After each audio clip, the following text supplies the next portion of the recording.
Welcome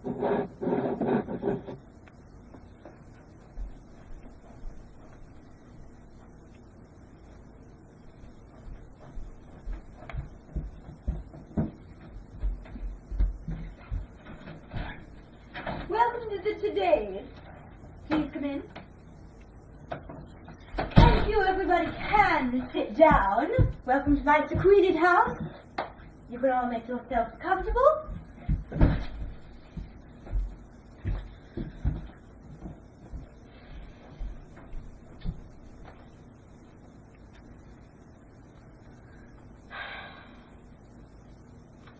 Good morning, everybody. This is the very first time I've ever made a speech, so hopefully that speech goes down the right path. So let me tell you a story, first of all. First of all, I do want to say it's quite a pleasure.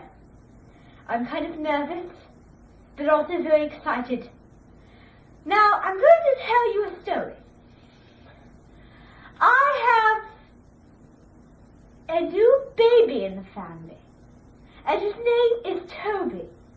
And he is the most adorable baby at all. Not to be vain, but I've seen babies, and no baby is more adorable than my baby, Toby.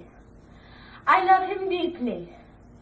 I love him very deeply. I could not tell you how deeply. But it is the deepest love I have ever had. Now keep that in mind, because the tale I'm going to tell you is possibly going to be two-dimensional. So,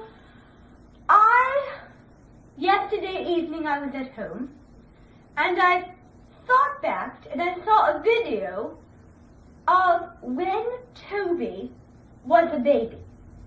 So Toby's about, I'd say about 10 years old now, and I watched a video, a very old video of him as a baby that I took when a friend of mine, she was a babysitter, and she had a Spanish accent.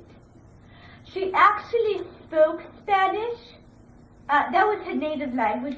She was from Spain. She lived there about 10 years of her life, and then the other 10 years she came here to America, and she learned our language. But she kind of has the two languages combined, meaning that she can't forget any of the languages. So she has English and Spanish combined into one. Now, she was a very nice lady, and she was a lady who really liked to take things easily and really didn't like to jazz things up. She liked to have things simple, and she doesn't really like to overcomplicate a lot of things. She is from Spain. She has her family, some of her family is from Spain, the other side is from, her mother's side of her family is in Spain, her father's side is here. But, not really in this room necessarily, but in America. She has ethnic Spanish roots. And I asked her, because I'm a teacher at Indianola Middle School, and right now it's December, and right now we're going to get into our holiday projects, because every year we have an annual unit where students get to select a holiday and they make a presentation on it. Now the holiday, so I called my friend, and if you don't know what her name was Dorothy. It doesn't sound Spanish, but yes, not Wizard of Oz. No. Dorothy in there was not Spanish. So anyways, I called her, and I told her, would you be willing to give them a sample of how to do it by coming to my school and having yours over Spanish bullfighting? And quite frankly, I just asked her to share her ethnic roots because I think it would be very engaging for me and my students, my language arts students, to see kind of the ethnic roots and to kind of get a good introduction by knowing my friend and knowing how to make the presentation. And if you want to know the software, it is Adobe Spark. Have you ever heard of Adobe Spark before? Yes. Yes, and you really cannot select the font or the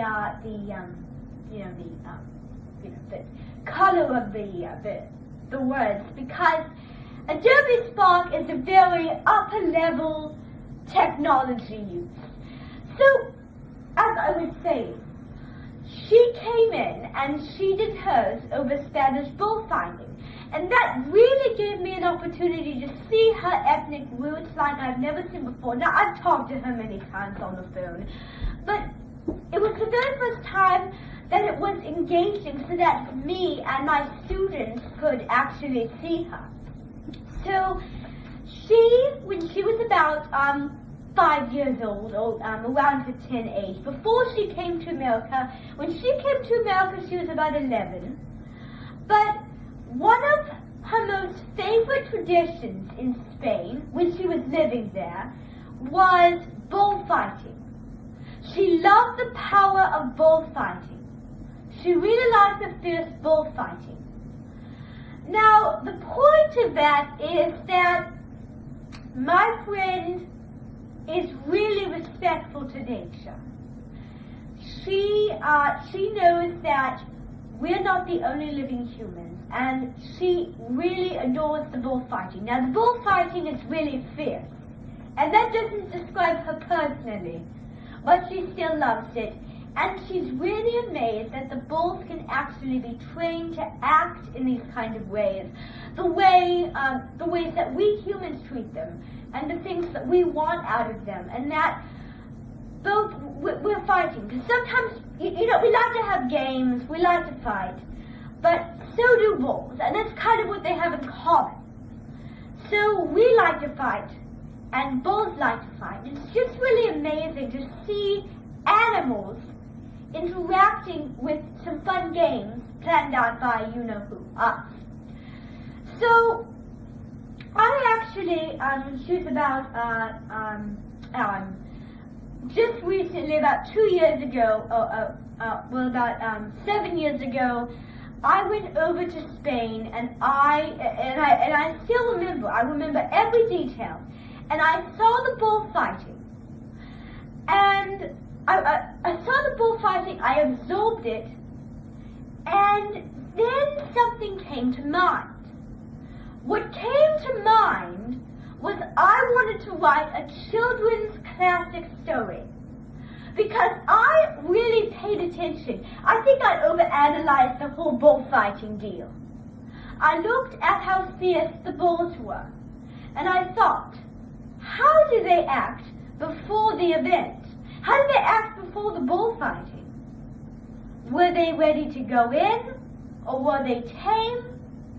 And so I asked many questions to the guy leading the bullfighter after I went on a sunny June day, actually, in June. Late June, mid-June, June 27th. So I asked him, and he said that some of the bulls were a little bit tamer than others, but then there were several bulls that was very fierce. Now, the tournament goes something like this. The bull is covered in the opium, and they put these things in the bull to make the bull angry, because what they want out of the bull is what we want out of the bull is the bulls to fight, actually, to get mad. And so I absorbed that, and I was like, ooh, Lord, I think you're taking it a little bit far.